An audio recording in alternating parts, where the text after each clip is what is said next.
Hey guys, welcome back to the European Roundup, Top 4 Podcast's European Birdside Show. My name's Robin, the host, and as always, we're going to be looking at Europe's top leagues, looking at the up, the lows, who's on the high, and definitely who's in the mud. Before we start the show, as always, don't forget to like and subscribe. Still trying to get to 100 subscribers, and any bit of support will do massive for us, so please help us out. Anywho, let's get into the show. First of all, let's head over the English channel and see what's going on in Ligue 1, where the race is as tight as ever on who's going to be the Ligue 1 champions come May. Lille are keeping their title dreams alive by being just 2 points ahead of second place. Their last minute 2-0 win against Marseille keeps them 2 points firmly adrift of PSG and 3 points ahead of Lyon. It looks like it's going to be a tight race. It was looking to be a ball draw 0-0, but 2 last minute goals by Jonathan David of Canada keeps them firmly ahead. Will they actually win? I actually would like to see a title change in Ligue 1, but we'll have to wait and see. And the reason why I have to say we have to wait and see is because PSG and Lyon are hot on their tail. It seems that normal service has resumed for the Parisians, winning 1-0 against Bordeaux and winning last 4 out of 5 games in the league, putting firm pressure on the league leaders Lille. And not only that, it is Lyon who's 1 point behind them, winning 1-0 in their game, meaning that the top 3 are only separated by 3 points. It is all heating up in Liga, and I want to see how this all ends, so keep a firm eye on this league. We're looking to see a spectacular finish. Now we head down into Spain, looking at La Liga and seeing how there's been another turn in the title race, and we see that a new surprise contender has actually popped up. It was the Madrid derby, and the two giants, Atletico and Real Madrid, were held to a 1-1 draw. Atletico had many chances to put this game away, but it was a Karim Benzema finish that held the league leaders up. And it looks like there's been another turn in the title race for that sense that Atletico actually might not win the league after being so far and so dominant. Looking at their remaining fixtures and for the fact that they've got the game in hand, Atletico really should win this league.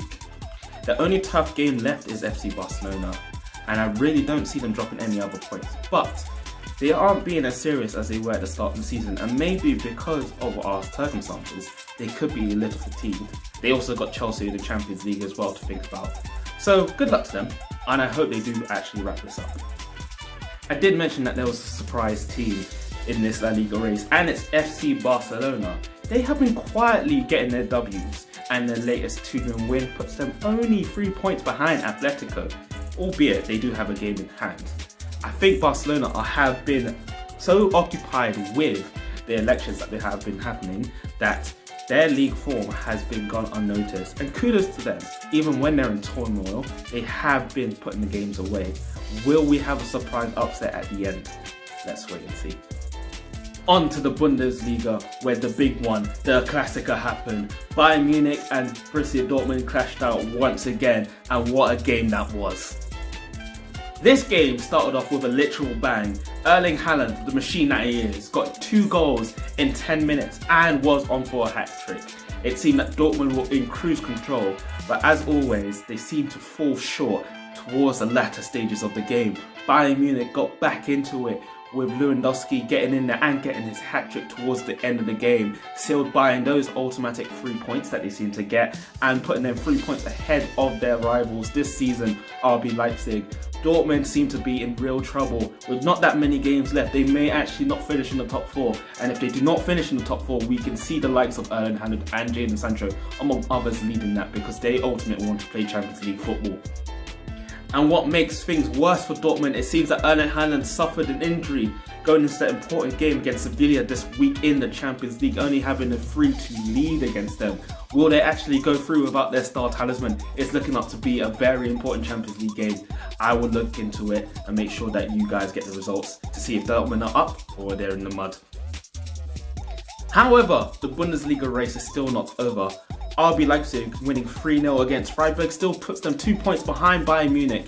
It looks like what's going to be a very tight race. They face each other in 2 weeks, and that could literally be the title decider on what's happening in the Bundesliga. I do love an underdog winning, and as much as I love Bayern because they are the best run club, I would like to see Leipzig win this league. So come on, Leipzig! Now we're going to hop over the border into Scotland to talk about the Scottish Premier League, because something amazing has happened. Rangers, after nearly a decade going into the third division, being relegated, fighting battle after battle to get back to the top division. Finally, after 9 years, they have won their 55th Scottish Premier League title, ending the 9-year reign that Celtic have had over that league. Not only have they ended the 9-year reign, they did it undefeated. They have a record 88 points, 20 points ahead of Celtic, and they had so many games in hand having so many points. They literally cleaned up shop. This title win brings them up to 55 titles, extending their lead above Celtic, who have 51, which I was quite surprised because I generally thought Celtic had the most trophies. But no, it is Rangers that have won their 55th title, and kudos to Steven Gerrard. Out of all these player managers that we've had coming up very recently, he is the first one, I believe, to actually win a league title that has actually some prominence. So well done to him, and well done to actually winning your first league title, Steven Gerrard. Finally, head into Italy, see what's happening in the Serie A, where the title race and the top 4 spots is intensifying, and it's looking to be a fantastic last 10 games of the season. AC Milan winning their last 2 games against Roma and Verona is keeping them up against Inter, only 3 points behind them, albeit Inter do have their game on Tuesday night versus Atalanta. It is still a tight race, and I still don't know if the title is heading to AC or Inter. I am still in firmly grips of it's going back to Milan. However, Juventus are not giving this title up so easily. With their last 3-1 win against Lazio, and they still have a game in hand, they are only 7 points behind Inter. Shall Inter fail to win their next couple of games, Juventus are right back in it, and we could see the Scudetto head back once again to Turin. But it doesn't end there. There's only 5 points between 3rd and 6th place in Serie A.